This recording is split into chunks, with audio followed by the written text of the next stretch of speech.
Gold hub తాకట్టులో ఉన్న బంగారాన్ని విడిపించి కొనబడును. అదే రోజు ఆన్లైన్ ధరకు కొని డబ్బులు ఇవ్వబడును. నమస్తే, వెల్కమ్ టు మనం టీవీ. నేను మీ ప్రియాంకరావు. ఈరోజు మనతో పాటు ఉన్నారు గీతా నాయుడు గారు. మరి వారితో మాట్లాడదాం. నమస్తే మేడం. నమస్కారం అండి. మ్యామ్, ఇప్పుడు చూస్తే ఎలక్షన్ షెడ్యూల్ రిలీజ్ అయిపోయింది. ఈ నేపథ్యంలో అంటే దేశవ్యాప్తంగా పార్లమెంట్ ఎలక్షన్స్ అండ్ ఏపీలో అసెంబ్లీ ఎలక్షన్స్. మరి నేపథ్యంలో ఈ ఏపీలో ఏ పార్టీ గెలవబోతుంది అంటే ఏమంటారు? అంటే ఇటు ముగ్గురు కలిసి జగన్మోహన్ రెడ్డిని ఎదుర్కోవడానికి వస్తున్నారు. TDP, BJP, Janasena. ఇటు వైఎస్ఆర్సీపీ చూస్తే ఒంటరిగా పోటీ చేస్తుంది. ఈ నేపథ్యంలో ఎవరు గెలిచే అవకాశాలు ఎక్కువగా కనిపిస్తున్నాయి? లాస్ట్ టైం చూసినా కూడా మేము 155కి 155 కొట్టుకెళ్ళిపోతామని చెప్పారు జగన్మోహన్ రెడ్డి గారు. చెప్పినట్టుగానే చేశారు, గెలిచారు, సీఎం పదవి అనుభవించారు, చెగిజిచ్చుకున్నారు, ప్రభుత్వం స్థాపించడం జరిగింది, చూసాము. ఇక చంద్రబాబు గారికి వచ్చి చూస్తే కనుక చంద్రబాబు గారు ఎవరి మీదనే డిపెండ్ అవుతారు, ఎవరైనా సపోర్ట్ తీసుకుంటారు, పొత్తులు పెట్టుకుంటారు. ఆయన అది అనమాట. ఎంతైనా చూస్తే జనసేన అది టీడీపీ అనేది చాలా వరకు పోయింది. ఏపీలో బలం అనేది ఇదివరకు అంత లేదు. ఎలా అంటే చంద్రబాబు గారిని ఎప్పుడైతే అరెస్ట్ చేశారో, రాజమండ్రి జైల్లో పెట్టారో, అప్పుడే అసలు ఎవరు కూడా బయటికి రాలా. ఎవరిని మళ్ళీ అంతకుముందు కూడా చాలామందిని అరెస్ట్ చేశారు టీడీపీ వాళ్ళని, చూసాం మనం. అప్పటి నుంచి కొంచెం భయం అయితే వాళ్ళకు ఉంది. కొంచెం ఎందుకు అక్రమ కేసులు అంటారో లేకపోతే నిజమైన అవన్నీ తర్వాత అరెస్ట్ అయితే అయ్యారు.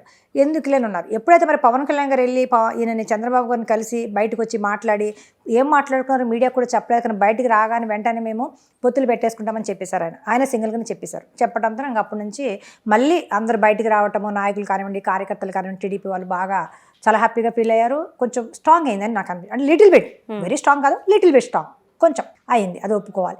అది కూడా ఊపిరి పోయే ప్రాణానికి ఊపిరి పోస్తారు అంటారు చూసారా, ఆ రకంగా టీడీపీ పార్టీకి పవన్ కళ్యాణ్ గారు ఒక ఆక్సిజన్ లాగా అయితే అయ్యారు. మనకి ఆక్సిజన్ ఎంత ఇంపార్టెంట్ అలాగ అయ్యారు. అది అందరికి తెలిసిందే, అది ఒప్పుకొని తీరాలి కూడా, నిజం అది. అయితే ఇప్పుడు చూస్తే జగన్మోహన్ రెడ్డి గారి లెక్కలు వేరేగా ఉంటాయండి. ఆయన మైండ్ సెట్ కానీ ఆయన అంతా కొంచెం తేడాగా చాలా డిఫరెంట్గా ఉంటుంది. అది ఎవరు అంచనా వేయలేము కూడా. అలాగే చంద్రబాబు గారు నాకు ఇంత ఎక్స్పీరియన్స్ ఉందండి, 42 years నేను పరిపాలన చేశాను అది అని చెప్తారు ఆయన కూడా. ఈయనేం తక్కువ కాదు. మామకే వెన్నుపోటు పొడిచి పార్టీని లాగేసుకున్నారు, ఎమ్మెల్యేని లాగేసుకున్నారు, కొనుక్కొని ఆఖరికి 10,000 తీసేసుకున్నారు మొత్తానికి. ఇప్పుడు కూడా రన్నింగ్లో ఆయన వాళ్ళ కొడుకులు ఎవరైతే లేరు. ఎమ్మెల్యేగా మన బాలకృష్ణ గారు ఉన్నారు, కానీ పార్టీ పరంగా ఎవరు లేరు పాపం.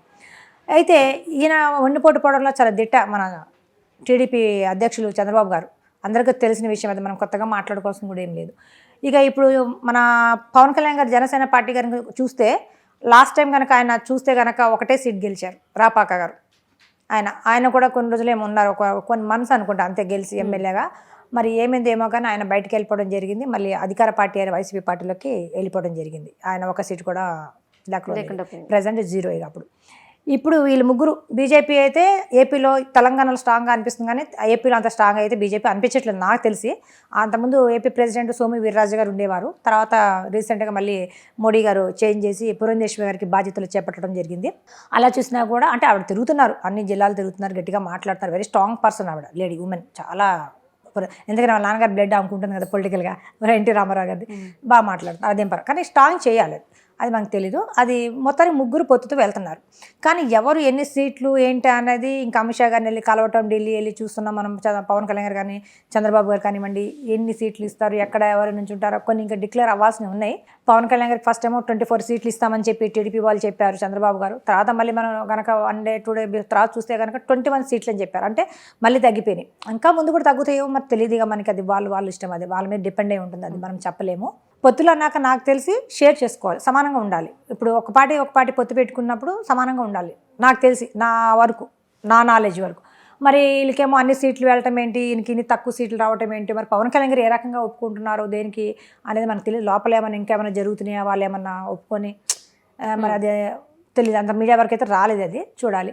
ఏదేమైనా మేము కూడా సింగిల్గానే వెళ్తున్నామండి. 175 సీట్లు కూడా మా జై భారత్ నేషనల్ పార్టీ, మేము మా అధ్యక్షులు వారు శ్రీ జేడి లక్ష్మీనారాయణ గారు కూడా మేము సింగిల్గా వెళ్తాము. ఇంకా అధ్యక్షులు అంటే మా వాళ్ళు, ఇంకా అధ్యక్షుల వారు వీళ్ళంతా మీటింగ్స్ జరుగుతున్నాయండి మా పార్టీలో. అందరూ ఎవరిని పెట్టాలి ఏంటని మాకు లిస్ట్ వస్తుంది. లిస్ట్ వచ్చాక మేము కూడా మీడియా ముందు ఎవరు ఎక్కడి నుంచి ఉంటారు, ఏ నియోజకవర్గంలో ఎవరు పర్సన్ నేమ్స్ కూడా మిమ్మల్ని మీకు ఇవ్వడం జరుగుతుంది త్వరలోనే. ప్రజెంట్ మాకు ఎన్నికల గుర్తు ఒకటి వచ్చిందండి, చాలా హ్యాపీగా ఉంది నాకు. మంచి గుర్తు అది, టార్చ్ లైట్. ఒకటి చెప్పాలండి మీకు, మన ఆంధ్రప్రదేశ్ రాష్ట్రము 5 కోట్ల ప్రజలు చీకటి అంధకారంలో ఉండిపోయారు. అటు చంద్రబాబు గారు వచ్చి చేసిందేమీ లేదు, ఇటు జగన్మోహన్ రెడ్డి గారు వచ్చి చేసిందేమీ లేదు. అసలు ఇంతవరకు రాజధానిని కట్టలేదు, పోలవరం ప్రాజెక్టు మాట్లాడలేదు, మళ్ళీ స్పెషల్ స్టాటస్ ప్రత్యేక హోదా గురించి ఎవరు మాట్లాడలేకపోతున్నారు. దమ్ము ధైర్యం లేదు ఏ పార్టీకి కూడా. ఇంకోటి ముఖ్యమైన విషయం, వైజాగ్లో చూసే కనుక స్టీల్ ప్లాంట్ కూడా ప్రైవేటీకరణ చేస్తామంటే కూడా వద్దు అని ఆపలేకపోయారు, గట్టిగా మాట్లాడలేకపోయారు, ఫైట్ చేయలేకపోయారు, పోరాటాలు చేయలేకపోయారు, ధర్నాలు చేయలేకపోయారు. ఏది కూడా ఏ రకంగా చూసినా కూడా ఫెయిల్యూర్ అయ్యారు అన్ని పార్టీలు. ఇవన్నీ మాకు చాలా బాధ అనిపించింది అనమాట. అందుకని మా పార్టీ ప్రజల నుంచి పుట్టిన పార్టీ జై భారత్ నేషనల్ పార్టీ. కాబట్టి మేము అన్నిటికీ మేము సపోర్ట్ చేస్తాము, ప్రైవేటీకరణ కాకుండా అడ్డుకుంటాము. తప్పకుండా ప్రత్యేక హోదా కావాలని మేము వచ్చే వరకు మేము పోరాటం చేస్తాము, ధర్నాలు చేస్తాము, ఒప్పిస్తాము, మోడీ గారితో మేము మాట్లాడతాము.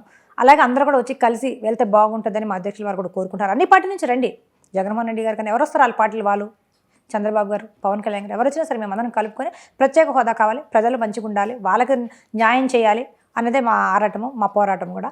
ఇంకా మా పార్టీ కనుక వస్తే కనుక మా అధ్యక్షుల వారు వైజాగ్ నుంచి నార్త్ నుంచి ఎమ్మెల్యేగా పోటీ చేస్తున్నారండి. ఒకప్పుడు జనసేనలో ఉన్నప్పుడు ఎంపీగా పోటీ చేశారు. ఫస్ట్ వైసీపీ గెలిచింది, తర్వాత బాగా ఆయనకి ఓట్లు పడి రెండో స్థానంలో ఉన్నారు.